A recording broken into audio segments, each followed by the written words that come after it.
The Auditor-General has flagged 10 billion rand worth of irregular expenditure in the Tshwane Metro. The office further claims the municipality is allegedly manipulating its financial statements in order to hide irregularities. The governing multi-party coalition says it plans to engage executive in Tshwane over the report. Spokesperson Dr. Corne Mulder joins us for more. Dr. Mulder, good evening and thank you so much for joining us. Yes, good evening and thank you for the opportunity. Thank you. Dr. Mulder, just on this issue of the AG's report, I mean, what do you, as the coalition, make of the report in general? Well, I think the first point is that we took note of the findings of the report and we understand that. And we also expressed our disappointment with that report, which is a very bad report and it reflects very badly on the city of Tshwane. But the fact of the matter is one needs to see this report in the right perspective and understand where it comes from. And this report deals basically with the financial period 21-2022. But when we took the control of the city of Tshwane in a multi-party coalition government, that was after more than 5 months in the financial year that already lapsed. It's also clear to us that there are some real historic issues in that city in terms of how it was run. You must remember, even predating that financial year, the city was under ANC government for quite a long time, and then it was governed by an administrator appointed by the ANC provincial government. So when we took power in December 2021, we inherited most of these irregularities that we now see in these reports. But obviously, we promised clean governance, we promised no corruption, transparency, and because of that, the leadership of the multi-party coalition interacts immediately with the executive in the city of Tshwane, and we want to understand what has happened here and where you're taking this, because we remain committed to clean governance, obviously. Are you saying, Dr. Mulder, that the ANC is to blame for this report? Well, we will investigate and we will have a look at that. I think we must understand that when we took power, as I pointed out, it was already more than 5 months into that specific financial year in terms of which this report is now based. And it's also important to remember that we did not start off with a clean slate when we took charge of the city of Tshwane. We inherited a certain situation, as well as also certain officials there in terms of the CFO that is no longer in place. We will investigate and we will keep the necessary people accountable for quite clearly what has happened here, and we will act in that regard. Well, since you took over then as a coalition from the ANC, are you aware of some, or were you aware of some of these things? Because, I mean, it's not like you've only been there for a month. You've also had a longer period as a coalition in government. So in that period, were you aware of some of these irregularities? Well, obviously, we needed to wait for the report of the Auditor-General that went through that, and it seems that quite a number of these findings are based on the fact that certain basic information that was requested by the Auditor-General was not provided at the time. And he will have to come to why. Dr. Mulder? Okay, we seem to have a slight connection problem there with Dr. Mulder. We'll try and reconnect with the coalition spokesperson, Dr. Corne Mulder. Dr. Mulder, can you hear us? I can hear you clearly, okay. Yes. We lost you a bit there, but you were still explaining further. Yeah, you can go ahead. No, the fact of the matter is that it seems from the Auditor-General's report that that office was not provided with some of the basic information that they requested from the CFO. That the CFO at the time simply just did not provide the necessary information. Now the question would be, why would that have happened? Was that just incompetence? Was that an attempt to hide certain irregularities that happened under the previous government there? We don't know. We will look into that and we'll get to the answer because we want to learn, and we'll take certain remedial steps to prevent that kind of thing, because as a multi-party coalition government, we remain committed to clean governance and no corruption, and we want to set that an example, and we intend to do exactly that. Some of the findings from this report, Dr. Mulder, speaks about issues of community, relating to electricity infrastructure that were incorrectly classified as completed assets, misstatements that have been there, and which effectively talk about service delivery. And you know very well that there's been a lot of issues and unhappiness regarding service delivery in Tshwane. Yes, absolutely. The first problem we had was that when we took over the city, we basically took over a bankrupt city, which the ANC left us, was a bankrupt city, and we are struggling to get that whole situation going, but we'll sort that out and we'll get through that. But the point of the matter is that we are committed to service delivery, etc. But it seems that many of the things that you correctly pointed out now was wrongly categorized, the necessary information was not given, etc., etc. And we will take all the necessary steps to get behind exactly what will happen here. We will keep the people involved and responsible, accountable for this, because this is completely unacceptable and it's absolutely against what the multi-party coalition stands for. You spoke about the issue of Banda, who was obviously dealt with in terms of financial misconduct. In terms of that particular case, is that part of where you say there's been irregularities in terms of some of the reports coming from the AG? It looks like that. We will investigate, but it looks like that could be the source to a certain extent, because there are more than one thing in play here. Some of that is the reporting that was done in a very strange way, and some of the other things we will still investigate. What we intend to do is we've got a meeting tomorrow evening as the Coalition Oversight Group with the executive in the multi-party government in the city of Tshwane, for them to give us a briefing about the Auditor-General's report from their perspective, and also to talk about the way forward.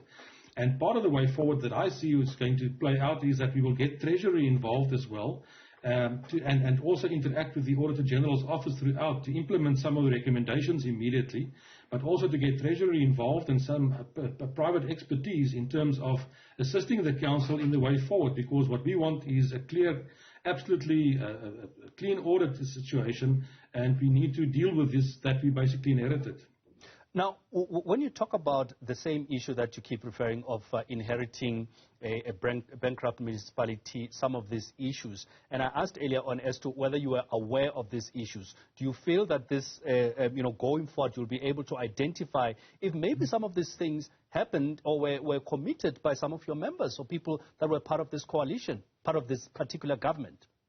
Well, we will look into that, and if we've got no doubt, if it's clear that there is some involvement in terms of individuals or some individual councillors, perhaps, when it comes to supply chain management, etc., we will take the necessary steps. There's no doubt. We will not tolerate any corruption in the multi-party coalition. We are not going to be a second ANC corrupt government. We intend to set an example. But I'm convinced that the vast majority of these things that the Auditor-General reported comes from the previous dispensation, and in terms of some issues and some steps that were not taken correctly by the CFO, and we see where that took us. So if that is the case, how do you further plan to deal with these matters so that you get a clean governance that you're talking about in dealing with those things that happened in the past, if it is clear that it was not your coalition but the previous government that committed these issues? Yes. Well, I think the first point is that we need to get behind exactly what has happened and where exactly it comes from. And that is why we've got that meeting tomorrow evening, as I've said, from the Coalition Oversight Group with the executive management in the city of Tshwane on the coalition side. And we will start a process there to go into all of the details and see exactly what has happened. And then, obviously, we will take the necessary steps to make sure that we have clean audits going forward as the coalition government ourselves. And that's why I've suggested and said I've got the impression that what we will do is, after tomorrow's evening, as I've said, we will get the National Treasury involved, as well as liaise very closely with the Auditor-General's office. We are absolutely in favor of transparency, clean governance, service delivery. We want to set the exact example of being exactly the opposite of what the ANC and their governments have been doing for many, many years. In your statement, you basically said that after this meeting, you will deal with remedial action. What sort of remedial action are we likely going to come up with after you've found out exactly what were the issues at hand and how to fix them? Yes, I think the remedial action will depend in terms of the fact if we can get to the bottom of exactly what's going on there. We won't hesitate to take the necessary steps against, if there's any individuals implied. Criminal charges will obviously be laid, and we will get the South African police involved. If necessary, we will do those kind of things. But in terms of remedial action, we will make sure that our processes are absolutely geared to lead us to clean audits and to get away from this kind of situation where you do have a problem where a CFO can lead you into a problem, where you have got inherited some bad situations in the previous dispensation. Those are the real challenges. But I think if you look at the coalition agreement, if you look at the approach of the coalition partners, there's an absolutely commitment, total positive commitment to sort these kind of things out and to move forward in a constructive manner. And we will do so transparently and keep the citizens of Tshwane informed as we move forward. Would you say, Dr. Mulder, that the coalition is still holding strong? Oh yes, no doubt. No doubt. We've had many attempts, and that's the other difficult thing that one must understand. Not only did we inherit a bankrupt kind of situation, and we are being undermined on a monthly basis by the ANC and their partners to try and topple our governments. We've seen that in Gauteng, in all three metros. We don't have loyal opposition from the ANC side. Obviously, they want to topple these governments, and they don't care about the best interests of the citizens of these cities. But I believe that the coalition is quite strong, and we will use that as we go forward to the election in 2024, when we intend to get the ANC out of national government and in Gauteng as well. Dr. Mulder, one other issue, I mean, as we went on the conversation, has been the issue, and you touched on it a few times, the issue of service delivery, because after all is said and done, after all politicking has been done, the main issue remains, service delivery to the people of Tshwane. How do you address that? Because week in, week out, we hear of issues of service delivery in different areas. I mean, not so long ago, there was even a question of, service delivery being prioritized in more affluent areas. No, that is not correct. I know, and that is some of the statements that we do expect from our opposition. That is not correct. We don't do that in Gauteng or any of the metros where we are in charge. We are just dealing with some challenges, and there are huge infrastructure backlogs. The rain season does cause problems in terms of infrastructure. Everybody is aware of that, in terms of flooding, in terms of creating problems in the infrastructure, in the road system, etc., etc. So we are dealing with those things. But it's also a financial challenge because of the financial position of the city of Tshwane. And that is why the city is taking all the necessary steps they can to collect outstanding debts that are owed to the city. And in certain instances, you would have taken notice, they had to cut services and cut power to certain companies and to certain institutions, because obviously people need to pay and government departments need to pay, etc., because we need those finances to do exactly the service delivery. We are committed to service delivery. We are committed not to make any distinction between certain parts or sections of the society in the city of Tshwane. We service all the inhabitants of our cities there, and we are committed to do so, and we will continue to do so. Fact of the matter is, we've basically now gone past 12 months, a little bit more than 12 months of this current term.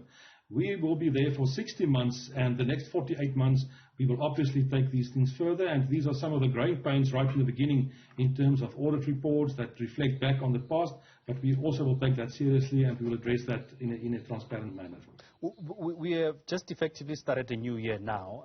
In 2023, many are talking about going into 2024, and you were speaking about how the coalition will remain strong going into the next election. But how confident are you of that support? And again, to the issue of service delivery, where there's been a lot of unhappiness. Yes, you've just said that it could be the opposition in this instance, either spreading rumors or just playing politics, as it were. But what is it that makes you confident that going into 2024, the people of Tshwane will have faith and continue having faith in this coalition? I am absolutely convinced of that, because if you speak to ordinary citizens on the street out there across the spectrum, there's an absolute unanimous point of view that we cannot tolerate an ANC government one more day. That's just the reality. I took note of the ANC's January 8th statement again specifically today. I've not heard a single something that will make me enthusiastic about the ANC, talking and trying to convince the electorate they are now going to renew themselves after 28 years of failure. No. So I'm absolutely convinced that we are on the right track, we're on the right wicket. The citizens want renewal. They want a new government, they want a regime change in 2024. That is what we are going to do. And in doing so, we need to listen to the electorate, and part and parcel of that obviously starts off with what you correctly pointed out, basic service delivery. We are focused on that, and to try to do exactly that in terms of what is in the best interest of the community and the citizens, in this case, specifically the city of Tshwane. Dr. Mulder, we're going to have to leave it there. Thank you so much for coming through to join us. That is Dr. Corne Mulder talking to us on behalf of the coalition that